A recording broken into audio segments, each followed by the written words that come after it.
Magandang araw po, Pag-asa Weather Update. Alamin ang lagay ng panahon ngayong araw na Martes, October 24, 2023.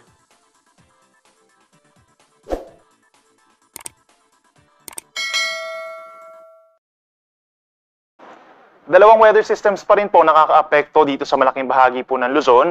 Una na dyan ay ang northeast monsoon na siyang nagdadala po ng generally mas malamig na panahon at may hinang ulan in some areas of northern Luzon, habang sa malaking parte naman po ng central and southern Luzon ay umiral pa rin po yung tinatawag natin na shear line o itong linya kung saan nagtatagpo po ang malamig na northeast monsoon at ang mainit na hangin galing Pacific Ocean. So asahan pa rin ang mga pag-ulan lalo na dito sa may silangang parte ng Luzon.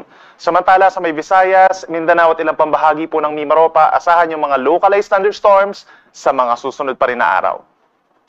Magandang balita po dahil wala pa rin tayo nakikitang bagyo na papasok at makakaapekto sa ating Philippine Area of Responsibility ngayong linggo. Magdala pa rin ng payong ang ating mga kababayan dito sa Kabikulan, Quezon and Aurora dahil asahan pa rin po ang epekto ng shear line o itong banggaan po ng mainit at malamig na hangin, kaya mag-ingat pa rin po sa mga pagbaha or pagguho ng lupa, lalo na sa umaga. Then pagsapit po ng tanghali hanggang hapon, mababawasan yung mga pagulan dito sa may Southern Quezon plus Bicol region at magko-concentrate ang mga pagulan over Northern Quezon at malaking bahagi ng Aurora. Dito naman po sa Northern Luzon, apektado pa rin po sila ng northeast monsoon or amihan. So asahan pa rin ang makulimlim na panahon plus bahagyang malamig po na temperatura sa malaking bahagi po ng Cagayan Valley at ilang parte pa ng Cordillera region. Habang dito sa may Benguet, Abra at may Ilocos region, partly cloudy to cloudy skies at mababa ang tsansa ng malalakas na mga pagulan, more on mga pag-ambon lamang po. At sa ilang bahagi pa ng Central Luzon plus Metro Manila, rest of Calabarzon at malaking bahagi po ng Mimaropa, generally mag-i-improve po ang weather, sama magpapakita na ng mas madalas po si Haring Araw lalo na sa umaga hanggang sa tanghali, and then sa hapon hanggang sa gabi mataas muli ang tsansa na magiging cloudy at meron pa rin mga pulupulong ulan dulot ng localized thunderstorms. Sa ating mga kababayan po sa Visayas, asahan pa rin ang bahagyang maulap at minsan maulap na kalangitan. Sa umaga, generally fair weather conditions over the western and central portions. At dito naman sa may eastern portions, asahan naman ang bahagyang maulap na kalangitan.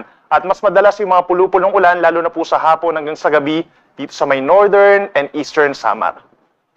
Sa ating mga kababayan sa Mindanao, asahan pa rin ang fair weather conditions sa umaga hanggang sa tanghali. Then sasamahan po yan ng mainit at maalinsangan na panahon. And in some areas like dito sa may Davao City and Zamboanga City, possible lang hanggang 33 degrees Celsius na maximum temperature.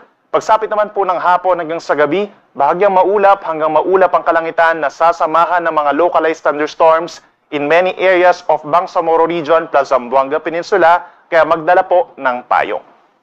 Sa ating mga kababayan po na maglalayag sa mga susunod na araw, wala naman tayong inaasahang gale warning or banta sa matataas na mga alon. Pero dahil po sa northeast monsoon, asahan pa rin ang minsang maalon na karagatan na sa more or less 3 meters po yung highest wave heights, particularly dito sa may Batanes and Babuyan Island. So around 1.5 palapag po yan ng gusali. Delikado ito sa ating mga kababayan na nangingisda.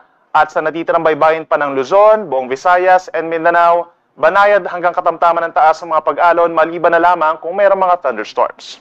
At pagsapit po ng Wednesday hanggang Friday, asahan pa rin ang epekto ng northeast monsoon dito po sa malaking bahagi ng northern and central Luzon. At dito na rin po sa may Quezon and Bicol region, asahan na rin po ang epekto ng amihan sa mga susunod na araw. At sa ibang parte pa, asahan ng mainit at malisangan na panahon na may kasamang localized thunderstorms. So dito sa Metro Manila, from Wednesday up until Friday, bahagyang maulap hanggang maulap ang kalangitan. Nasasamahan lamang po ng mga pulupulong ulan pagsapit po ng hapon, around 2 to 5 p.m. at hindi pa po ito malalakas na mga pag-uulan. Sa ating mga kababayan po sa Baguio City, from Wednesday hanggang Friday, asahan po ang generally maaraw na umaga hanggang tanghali, malamig pa rin po, nasa 16 to 23 degrees Celsius ang temperatura, at sa dakong hapon hanggang sa gabi, possible lamang po yung pulupulong mga may hinang pag-ulan. Sa ating mga kababayan po sa Kabikulan, asahan ang generally fair weather conditions po pagsapit ng Wednesday hanggang Friday, mas magiging maganda na ang panahon at ibang lugar pa dito sa Bicol region, mababa ang tsansa ng mga pag-ulan lalo na dito sa may Masbate, sa may western portion of Albay and Sorsogon. Sa ating mga kababayan po dito sa Metro Cebu, asahan po ang bahagyang maulap hanggang maulap na kalangitan. Wednesday hanggang Friday, nasasamahan lamang ng mga pulupulong pag-ulan, dulot ng localized thunderstorms, possible po yan tanghali hanggang gabi. At panguli sa atong mga kaigsunan din na over Metro Davao, Pagsapit ng Wednesday, partly cloudy to cloudy skies, may chance na ng pag-ulan sa hapon. Then pagsapit ng Thursday and Friday, magdala po ng payong dahil umaga pa lamang possible na yung mga pag-ulan, bagamat hindi po ito tuloy-tuloy, minsan lumalakas po ang mga pag-ulan sa entire Davao region.